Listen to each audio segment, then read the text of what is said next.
यांच्यावर प्रचंड मोठा विश्वास व्यक्त केला, म्हणून मी माननीय एकनाथरावजी शिंदे यांचं मनापासून अभिनंदन करतो।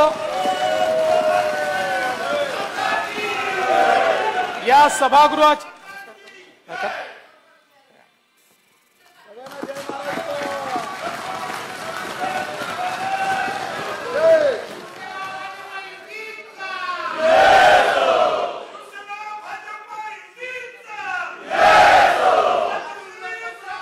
आणि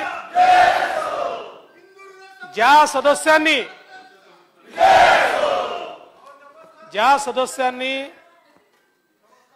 या प्रस्तावाच्या बाजूने मतदान केलं त्या सदस्यांचे आभार तर मानतोच, पण अप्रत्यक्षपणे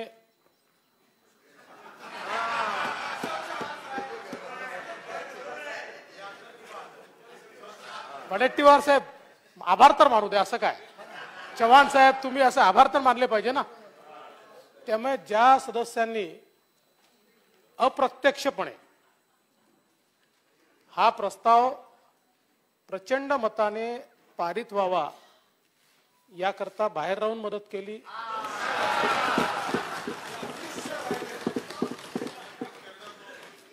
त्या अदृश्य हातांचेही मी मनापासून आभार मानतो। खरं म्हणजे अध्यक्ष महोदय, मुख्यमंत्री एकनाथरावजी शिंदे एक कट्टर शिवसैनिक, शिवसेना प्रमुख वंदनीय बाळासाहेब ठाकरे यांच्या जाज्वल्य विचारांचे पाईक असलेले आणि कर्मावर अढळ निष्ठा असलेले अशा प्रकारचं व्यक्तिमत्व म्हणजे एकनाथरावजी शिंदे आहेत। ते कुशल संघटक आहेत, पण त्याही पेक्षा ते जनतेचे सेवेकरी आहेत। शिवसेना प्रमुख वंदनीय बाळासाहेब ठाकरे आणि धर्मवीर आनंद दिघे साहेब या दोघांच्या प्रभावामुळे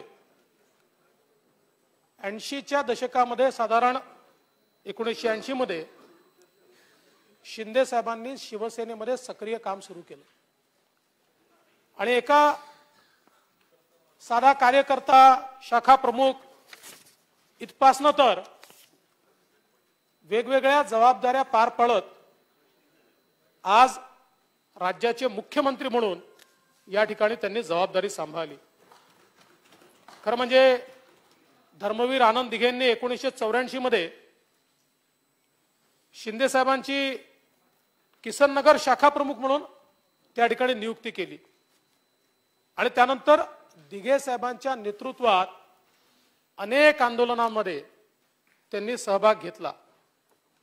सातत्याने सामान्य माणसाला न्याय देण्याकरता त्या ठिकाणी ते आंदोलन करायचे, अनेक केसेस लागायच्या, अनेक वेळा कारागृहात जावं लागायचं, बेल व्हायची। पुन्हा नव्याने दिघे साहेबांनी आदेश दिला की आपलं सर्वस्व सोडून आणि आपल्या जीवाची पर्वा न करता जनसामान्यांच्या सेवेमध्ये ते हजर असायचे। मग त्या काळामध्ये गरजवंतांना धान्य उपलब्ध करून देण्याचा विषय असेल, टंचाईच्या काळात पाम तेल उपलब्ध करून देण्याचा विषय असेल, या सगळ्या अडचणीच्या काळामध्ये छोट्या छोट्या गोष्टींकरता देखील प्रशासनाच्या विरोधात त्या ठिकाणी आंदोलन उभं करायचं आणि त्या माध्यमातून सामान्य माणसाला न्याय द्यायचा, हे देखील त्यांनी या ठिकाणी करून दाखवलं। खरं तर 2004 साली ते तेव्हाच्या एकत्रित ठाणे मतदारसंघातून निवडून आले आणि त्यानंतर सलग 4 वेळा, कारण त्यानंतर 9 साली कोपरी पाचपाखडी हा मतदारसंघ झाला, असे 2004 पासून सलग 4 वेळा महाराष्ट्राच्या विधानसभेमध्ये ते या ठिकाणी पोहोचले।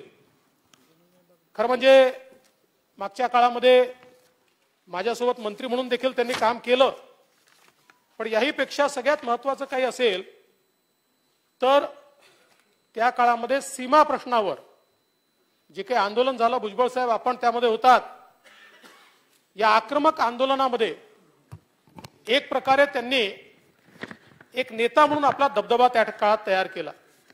1986 साली या आंदोलनामध्ये त्यांनी सक्रिय सहभाग घेतला आणि जवळजवळ त्यांच्या सोबत 100 वेगवेगळे कार्यकर्ते होते. 40 दिवस बेलारीच्या जेलमध्ये आमच्या सीमा प्रश्नाच्या संदर्भात त्यांनी कारावास भोगला आणि त्यातून एक मोठं व्यक्तिमत्व हे त्यांचं तयार झालं. खरं तर त्यांचा प्रवास हा राजकीय प्रवास जर आपण बघितला तर 97 साली ठाणे महानगरपालिकेत नगरसेवक म्हणून निवडून आले. मग मनपामध्ये सभागृह नेते झाले, त्यानंतर आमदार झाले, ठाणे जिल्ह्याचे जिल्हा प्रमुख झाले आणि आपल्याला कल्पना आहे की ज्यावेळी 2014 मध्ये मी मुख्यमंत्री झालो त्यावेळी अल्पशा काळाकरता ते विरोधी पक्षनेते होते, पण त्यानंतर पुन्हा आम्ही एकत्रित आलो आणि MSRDCचे मंत्री म्हणून त्यांनी कार्यभार स्वीकारला. काही लोकांना असं वाटायचं की MSRDC यांना दिली म्हणजे कुठेतरी यांचे पंख छाटले, पण ज्या व्यक्तीमध्ये कर्तृत्व असतं त्याला पद महत्वाचं नसतं. तो जे काही त्याच्या हाती असेल त्यातनं विश्व निर्माण करू शकतो. आणि ज्यावेळी Nagpur Mumbai communication super expressway Samruddhi Mahamarg, ज्याचं नाव आता श्रद्धेय बाळासाहेब ठाकरेंच्या नावाने आहे, या महामार्गाची संकल्पना ही मी मांडली आणि त्यांना मी घेऊन बसलो आणि मी त्यांना सांगितलं की माझी इच्छा आहे. मी चंद्रकांत दादा आमचे PWD मिनिस्टर होते, मी दादांना सांगितलं की स्पेशल पर्पज व्हेकल मला पाहिजे आहे. MSRDC स्पेशल पर्पज व्हेकल आहे, तर मी एक काम आपण MSRDCच्या माध्यमातून करू. आणि आम्ही त्याचा पूर्ण प्लॅन तयार केला. 9 महिन्यामध्ये त्या ठिकाणी लँड ॲक्विजिशन केलं आणि आज जवळजवळ तो रोड त्याचा एक टप्पा तर जवळजवळ पूर्णत्वाला आलाय. पण हे सगळं होत असताना तिथे प्रत्यक्ष ग्राउंडवर जाऊन ज्या व्यक्तींनी तिथल्या समस्या सोडवल्या, त्या ठिकाणी संपूर्ण कामाचं अडथळे दूर केले आणि ते काम सुरळीत होईल याकडे सातत्याने लक्ष दिलं, त्या व्यक्तीचं नाव एकनाथ शिंदे आहे. त्यामुळे मला असं वाटतं की त्यातनं त्यांनी आपल्या कामाची झलक ही दाखवून दिली. मग मुंबई पुण्यातलं अंतर कमी करणारा मिसिंग लिंक असेल की ज्या मिसिंग लिंकच्या माध्यमातून आज मुंबई पुण्याचं अंतर कमी होणार आहे आणि एक रेकॉर्ड मोडणारा अशा प्रकारचा आयकॉनिक ब्रिज हा त्या ठिकाणी तयार होतोय. आणि त्यामुळे तेही एक महत्त्वाचं काम असेल. किंवा बांद्रा वर्सोवा सी लिंक असेल, असे अनेक प्रोजेक्ट खूप सांगता येतील. असे अनेक प्रोजेक्ट अतिशय चांगल्या प्रकारे त्या ठिकाणी त्यांनी एक्झिक्यूट केले. आणि त्याच दरम्यान त्यांना आरोग्य खात्याची जबाबदारी देखील मिळाली आणि आरोग्य मंत्री म्हणून देखील अतिशय उत्तम काम हे त्यांनी केलं. विशेषतः आरोग्य हा त्यांचा अतिशय आवडता विषय आणि त्या विषयाकरता सातत्याने त्यांनी पाठपुरावा केला. सामान्य माणसापर्यंत आरोग्य सेवा पोहोचली पाहिजे. आरोग्य विभाग मिळाल्यानंतर पायाला भिंगरी लावून प्रत्येक जिल्ह्यामध्ये तालुक्याच्या ठिकाणी छोट्याशा PHC पर्यंत स्वतः जाऊन, रिपोर्टिंगवर नाही, स्वतः त्या ठिकाणी जाऊन त्यांनी अतिशय चांगल्या प्रकारे या व्यवस्था उभ्या केल्या. डॉक्टरांच्या नियुक्त्या फास्ट झाल्या पाहिजेत, सामान्य माणसाला न्याय मिळाला पाहिजे, अशा प्रकारचं काम हे त्यांनी केलं. खरं म्हणजे एकनाथराव शिंदे एक वेगळं रसायन आहे. मी त्यांना अनेक वेळा म्हणतो की तुम्ही झोपता कधी हेही समजत नाही आणि तुम्ही जेवता कधी हेही समजत नाही. 24/7 काम करणारा हा नेता आहे. आणि विशेषतः जेव्हा एखादी निवडणूक असते, एखादा क्रायसिस असतो, त्यावेळी 24/7 नाही, 72/21 असे 3-3 दिवस सलग काम करताना ते या ठिकाणी दिसतात. पण एक सगळ्यात महत्वाचं आहे की अनेक वेळा राजकारणामध्ये पद मिळाल्यानंतर माणुसकीचा भाव आपण हरवतो. पण एकनाथराव शिंदेमध्ये प्रचंड माणुसकी आहे आणि त्यामुळे मोठ्यातला मोठा माणूस असो की लहानातल्या लहान, त्याच्याकरता धावून जाणं, खरं म्हणजे ही शिकवणच धर्मवीर आनंद दिघे साहेबांनी त्यांना दिली की ज्याचा कोणी नाही त्याचे दिघे साहेब होते. आणि दिघे साहेबांनी हीच शिकवण शिंदे साहेबांना देखील दिली आणि म्हणूनच आज सामान्य माणसाकरता ते काम करताना दिसतात.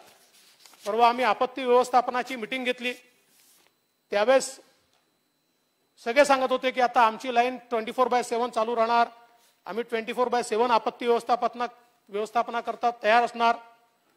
त्यास मुख्यमंत्र्यांनी सांगितलं तुम्ही तर आहेच, पण मी देखील तुम्हाला 24/7 उपलब्ध आहे, तुम्ही अर्ध्या रात्री मला सांगा, मी आणि उपमुख्यमंत्री आम्ही दोघेही तुमच्यासोबत या ठिकाणी राहू.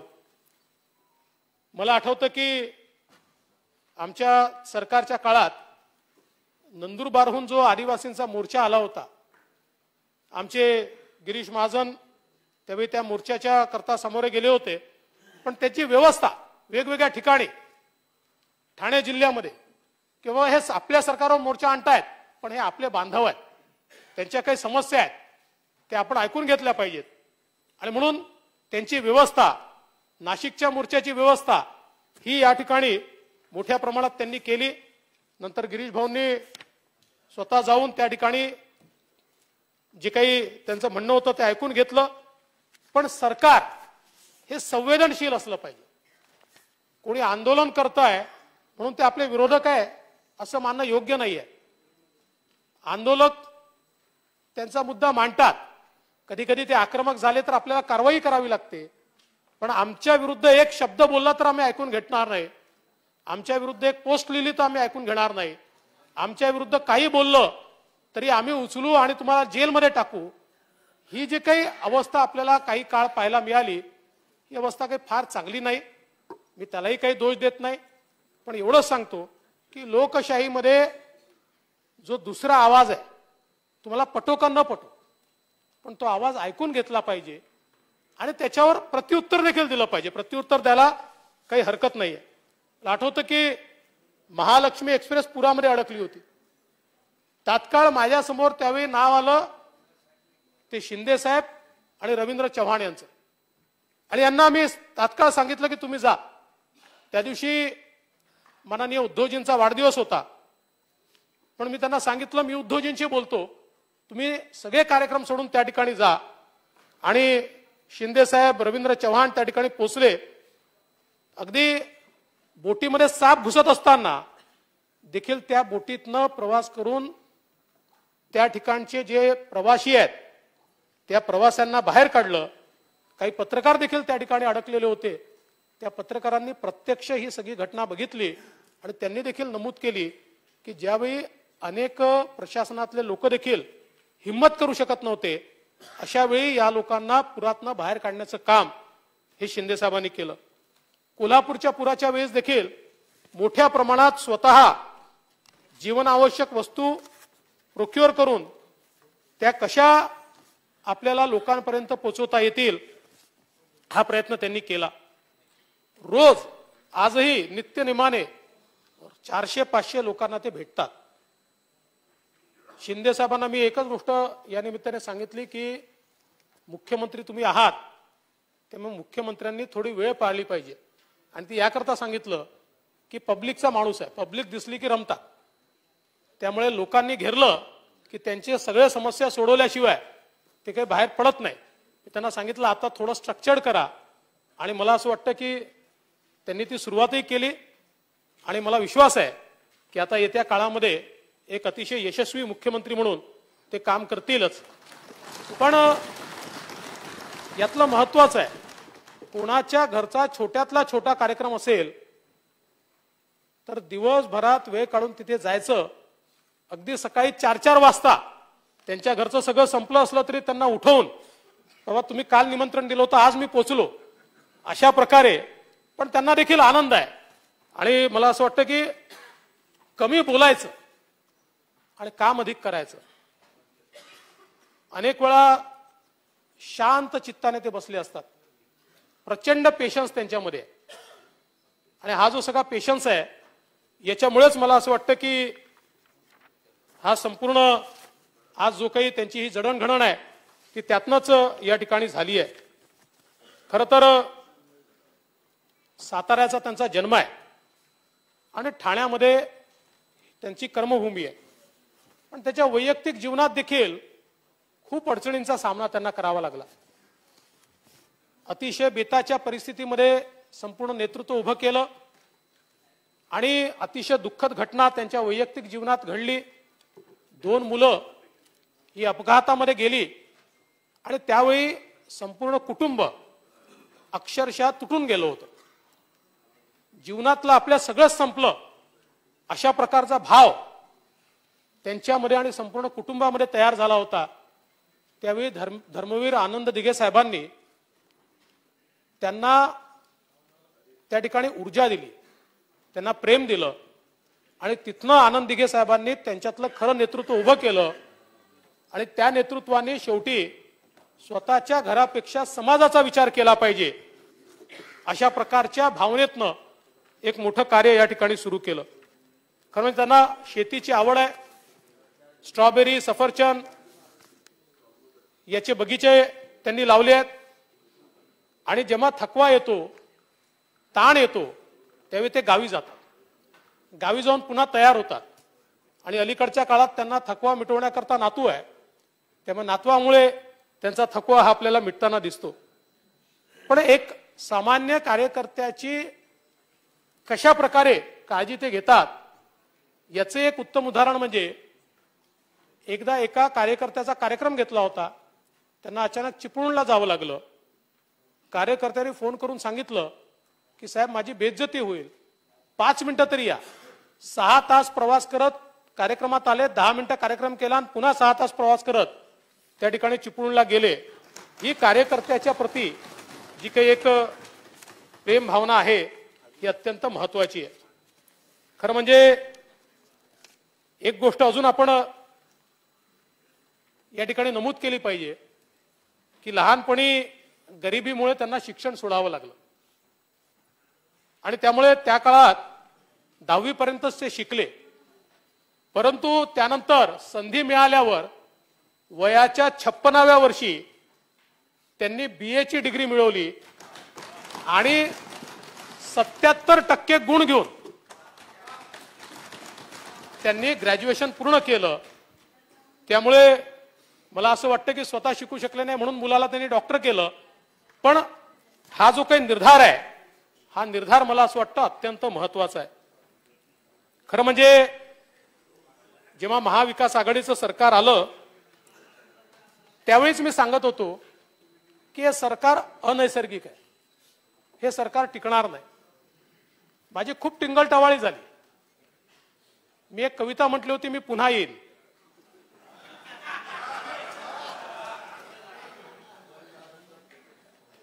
त्याच्यावर माझी खूप टिंगलटवाळी अनेकांनी केली. पण मी आलो आणि यांनाही घेऊन आलो, एकटा नाही आलो, यांना सोबत घेऊन आलो. आणि अध्यक्ष महोदय, ज्यांनी टिंगलटवाळी केली, ज्यांनी अपमान केला, त्यांचा मी बदला घेणार आहे. आणि माझा बदला एवढाच आहे की मी त्यांना माफ केलं. राजकारणामध्ये अशा गोष्टी मनावर घ्यायच्या नसतात. हर एक का मौका आता है. आणि म्हणून एकच गोष्ट या ठिकाणी सांगू इच्छितो, दुनिया के सारे शौक पाले नहीं जाते, दुनिया के सारे शौक पाले नहीं जाते, कांच के खिलौने हवा में उछाले नहीं जाते, कोशिशें करने से जीत होती है आसान, क्योंकि हर काम तकदीर के भरोसे टाले नहीं जाते. आणि म्हणून जरी या ठिकाणी आमच्याकडे मॅन्डेट असताना आम्हाला विरोधी पक्षात बसावं लागलं तरी आम्ही कधी त्यातनं विचलित झालो नाही. सातत्याने संघर्ष केला, जनतेचे प्रश्न मांडले. कोरोनाचा काळ असो, कुठलाही काळ असो, जनतेमध्ये राहिलो, कधी स्वतःची पर्वा केली नाही. आणि म्हणूनच मला असं वाटतं की काही लोकांना असं वाटायचं आम्ही सत्तेकरता काही करतोय. आमचा विचारच हे सांगतो की सत्ता हे आमचं साध्यच नाहीये. सत्ता आमचं साधन आहे. सामान्य माणसाच्या जीवनामध्ये सामाजिक आर्थिक परिवर्तन करण्याकरता एक उपकरण म्हणून सत्ता आम्हाला हवी आहे. आणि म्हणूनच मी सांगितलं ज्यावेळेस सरकार जाईल त्यावेळी आम्ही पर्यायी सरकार देऊ. आणि आमचे नेते माननीय मोदीजी यांनी या देशामध्ये दाखवून दिलं की आमच्याकरता सत्ता महत्वाची नाही आहे.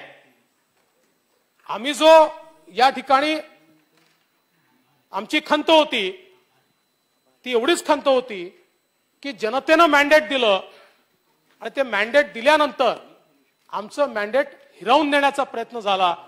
आणि म्हणून मोदीजींनी सांगितलं हो आम्ही सरकार बनवू, आम्हीच शिवसेना प्रमुख बाळासाहेब ठाकरेंच्या एका सच्च्या कार्यकर्त्याला मुख्यमंत्री बनवू. आणि जनतेनं जे मॅन्डेट दिलं होतं, शिवसेना भाजपला जे मॅन्डेट दिलं होतं त्या मॅन्डेटचा सन्मान हा आम्ही करून दाखवू. आणि माझ्या नेत्यांनी मला या ठिकाणी आदेश दिला की या सरकारमध्ये उपमुख्यमंत्री म्हणून तुम्ही काम करा. ज्या पक्षाने मला सर्वोच्च स्थानावर बसवलं त्या पक्षाने मला घरी बसण्याचा आदेश दिला असता तरी मी बसलो असतो. आणि मी आज अतिशय स्पष्टपणे सांगतो की माननीय मुख्यमंत्री एकनाथराव शिंदे यांच्या पाठीशी पूर्ण ताकदीने आणि क्षमतेने मी उभा आहे. त्यांची कारकीर्द यशस्वी होईलच, पण ती अधिक यशस्वी कशी होईल हा प्रयत्न या ठिकाणी मी करणार आहे. आणि कुठल्याही प्रकारे या ठिकाणी त्यांच्यात माझ्यात कधी दुरावा कोणाला दिसणार नाही, कधीही पॉवर स्ट्रगल कोणाला दिसणार नाही, कुठेतरी कुरघोडीचं राजकारण कोणाला दिसणार नाही. कारण कधी आम्ही सोबत होतो, कधी वेगळ्या बाकांवर होतो, पण आमच्यातली मैत्री ही मात्र नेहमी कायम राहिली. ती कधीच आमची मैत्री या ठिकाणी मोडली नाही. आणि म्हणून खरं तर मी एवढंच सांगू शकेन,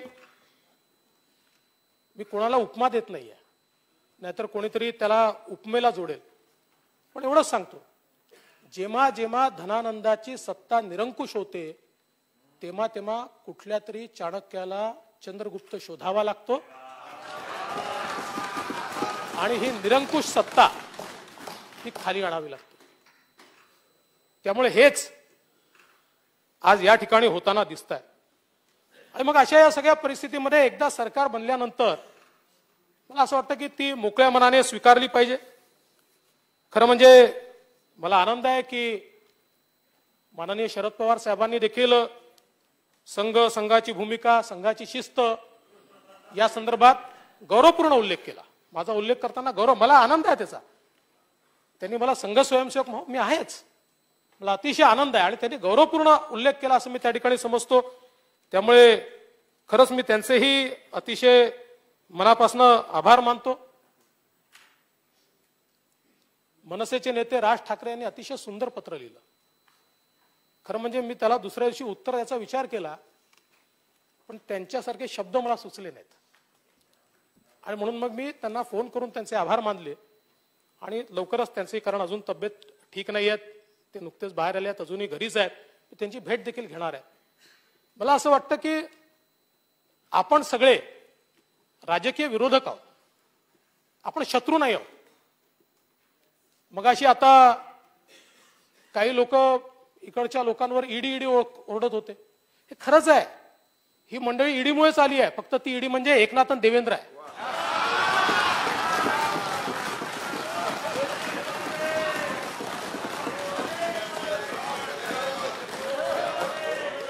आणि